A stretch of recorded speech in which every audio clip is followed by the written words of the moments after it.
So these are the sharp emotive issues. Whether they will actually resonate on the ground is another matter. Reminder that this will be also all part of our elections on my plate coming to you from North Karnataka. That's on Friday at 9 p.m. But let me bring you some of the big issues though, the big questions that arise out of this.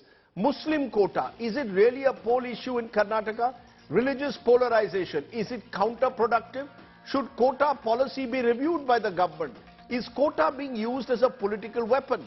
These are some of the questions that I want to raise tonight. I'm joined by KV Dhananjay, Advocate Supreme Court in Karnataka High Court, Madhu N. Rao, BJP spokesperson, Syed Nasir Hussain, Congress's spokesperson, and Asang Wankhede is an academic and scholar at the University of Oxford. Tanveer Ahmed Mir is senior criminal lawyer. Let's get all your views on this because clearly this is a polarizing issue on the ground.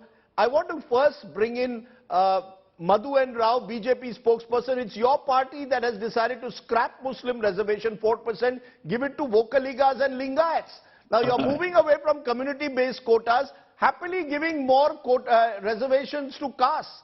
So it seems at the moment that reservations at election time is a political weapon, Mr. Rao.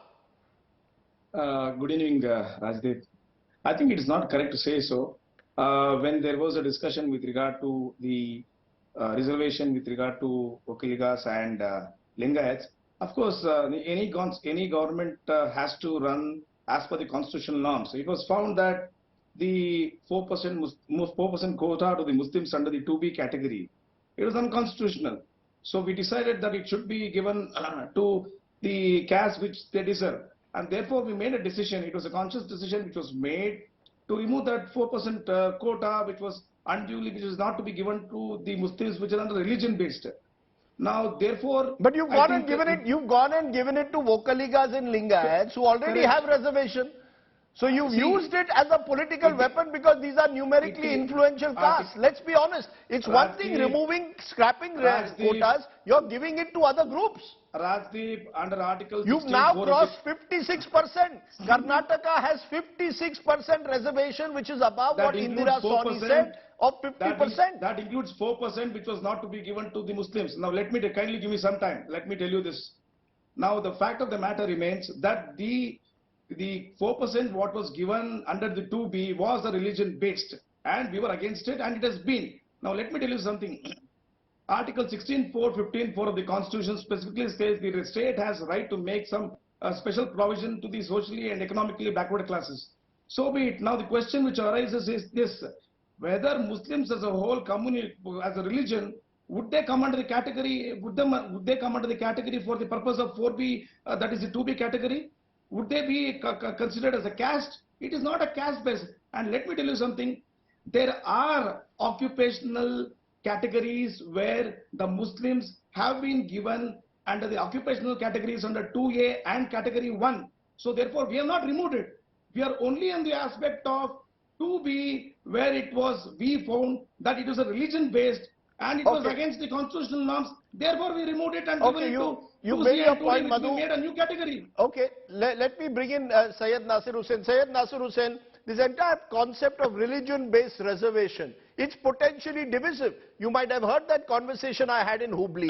People don't want this politics. You see, what seems to be happening is that by putting these reservations for religion, it attracts a backlash, which eventually resulted, as in Karnataka, to scrapping of the quota.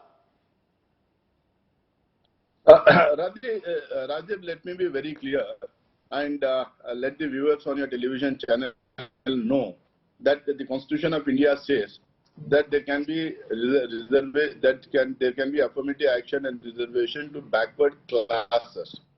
See, in all the reports of the commissions, one after the other in Karnataka, not only after independence, there are reports of various commissions going down to before independence in Karnataka.